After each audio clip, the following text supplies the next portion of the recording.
নমস্কার বন্ধুরা, স্বাদে গন্ধে ভরপুরের পরিবারের সকল বন্ধুদের জানাই হ্যাপি নিউ ইয়ার। বছরের প্রথম দিনের ব্রেকফাস্টটা শুরু হোক কমলালেবুর কেক আর গরম গরম চা বা কফি দিয়ে। শীতের মরশুমের বাজারে প্রচুর কমলালেবু পাওয়া যায়, তাই এই সময় তৈরি করে নেওয়া যাক কমলালেবুর গন্ধে ভরপুর স্পঞ্জি, মুখে দিলেই মিলিয়ে যাবে এই রকম কমলালেবুর কেক। আমার রেসিপিটি ভালো লেগে থাকলে শেয়ার করবেন, আর আমার চ্যানেলে নতুন হয়ে থাকলে চ্যানেলটিকে সাবস্ক্রাইব করতে ভুলবেন না। চলুন রেসিপিটা শুরু করা যাক। অরেঞ্জ কেক করার জন্য এখানে প্রথমেই নিয়ে নিয়েছি বেশ কয়েকটা অরেঞ্জ। এখান থেকে দুটো অরেঞ্জ নিয়ে নেব কেকটাকে তৈরি করার জন্য। কমলালেবু দুটোকে ভালো করে ধুয়ে একটা কাপড় দিয়ে মুছে নিয়ে এসেছি। একটা গ্রেটার নিয়েছি, গ্রেটারের সাহায্যে কমলালেবুর উপরের খোসাটা গ্রেট করে নেব, এই 1 টেবিল স্পুন মতো। খেয়াল রাখতে হবে কোনোভাবেই যাতে সাদা অংশটা গ্রেট না হয়ে যায়, তাহলে কেকটা তেতো হয়ে যাবে।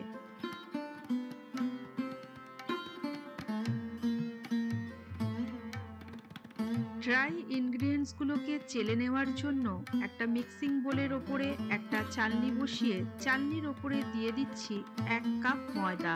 আমি আজকে কোনো মেজারিং কাপ বা স্পুন ব্যবহার করছি না, বাড়িতে থাকা যে কাপ আর স্পুন আমরা ব্যবহার করি তাই মেপেই আমি সব ইনগ্রিডিয়েন্টসগুলো নেব। দিয়ে দিচ্ছি 2 tablespoon milk powder, 1 teaspoon baking powder আর 1 চিমটে লবণ। এবার সব ড্রাই ইনগ্রিডিয়েন্টসগুলোকে একটা স্পুনের সাহায্যে ভালোভাবে মিশিয়ে চেলে নেব।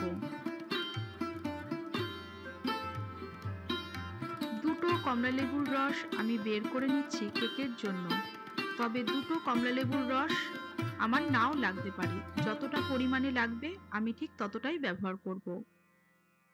ওয়েট ইনগ্রিডিয়েন্টসগুলোকে মিক্স করার জন্য একটা মিক্সিং বোল নিয়ে তার মধ্যে একটা ডিম ভেঙে দিয়ে দিলাম, আর নিয়ে নিয়েছি যে কাপ মেপে আমি ময়দা নিয়েছিলাম সেই কাপের 1.25 কাপ, মানে হাফ কাপের থেকে একটু বেশি গুঁড়ো চিনি। অল্প অল্প করে গুঁড়ো চিনি আর তার সঙ্গে একটা একটা করে ডিম ভেঙে দিয়ে হ্যান্ড বিটারের সাহায্যে ভালো করে ফেটিয়ে নেব। আমি এখানে 1 কাপ ময়দার জন্য 3টে ডিম নিয়েছি, তবে ডিমগুলো সব একসাথে দিয়ে দেব না।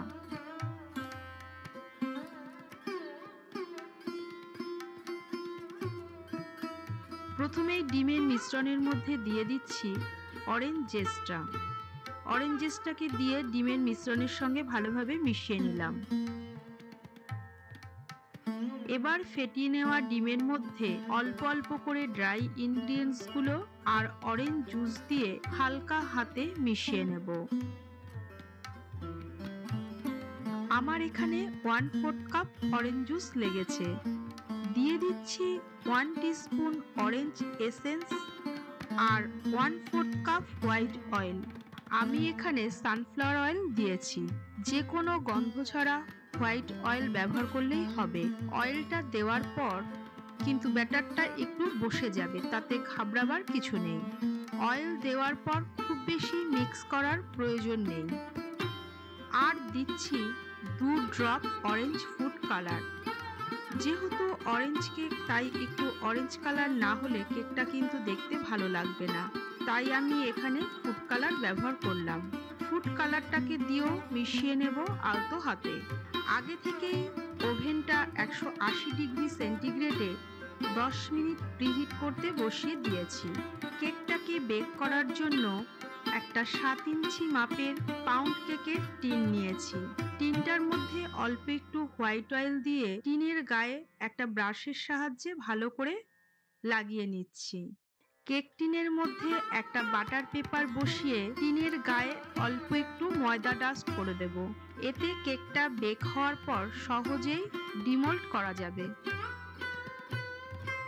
ওইদিকে ওভেনটা প্রিহিট হয়ে গিয়েছে।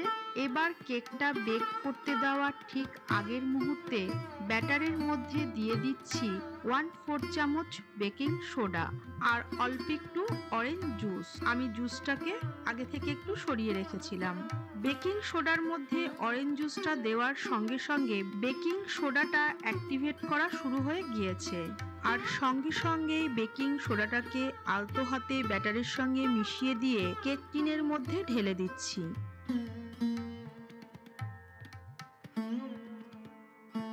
এবার কেকের মোল্ডটাকে একটু ট্যাপ করে দিচ্ছি। তারপর একটা কাঠির সাহায্যে ব্যাটারটাকে একটু নেড়ে দিচ্ছি, যাতে ব্যাটারের ভেতরে কোনো রকম এয়ার বাবলস না থাকে। এবার কেকটাকে 180 ডিগ্রি সেন্টিগ্রেডে 25 থেকে 30 মিনিট বেক করে নেব। সবার ওভেনের টেম্পারেচার কিন্তু এক হয় না, তাই সময়টা একটু কম বেশি লাগতে পারে। এবার আপনাদের ওভেনের কতটা সময় লাগবে সেটা আপনাকে চোখে দেখে একটু বুঝতে হবে। একটা কাঠির সাহায্যে দেখে নিচ্ছি কেকটা বেক হয়েছে কিনা। কেকটা বেক হয়ে গিয়েছে, সময় লেগেছে 30 মিনিট। কেকটা গার্নিশিং করার জন্য আমি একটা অরেঞ্জকে স্লাইস করে কেটে নিয়েছি। সেই স্লাইস অরেঞ্জগুলোর ওপরে অল্প করে চিনি ছড়িয়ে দিয়ে অরেঞ্জের স্লাইসগুলোকে কেকের সঙ্গে বেক করে নিয়েছি। এবার কেকটাকে ঠান্ডা করে নিয়ে ডিমোল্ড করে নিচ্ছি।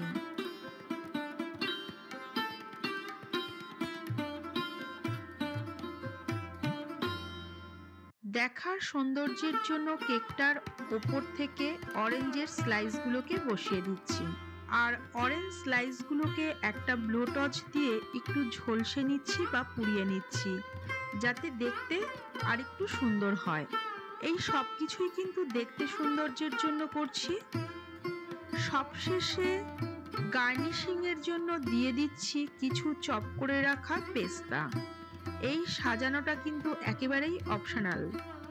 অরেঞ্জ কেকটা থেকে একটা স্লাইস কেটে দেখিয়ে দিচ্ছি কেকটা কতটা সফট হয়েছে। আশা করি রেসিপিটা আপনাদের ভালো লেগেছে। যদি ভালো লেগে থাকে আপনারা অবশ্যই বাড়িতে একবার এই রকম অরেঞ্জ কেক বানিয়ে দেখবেন। এই রকম আরো ইন্টারেস্টিং ও নিত্য নতুন রেসিপি দেখতে আমার চ্যানেলটিকে ফলো করুন।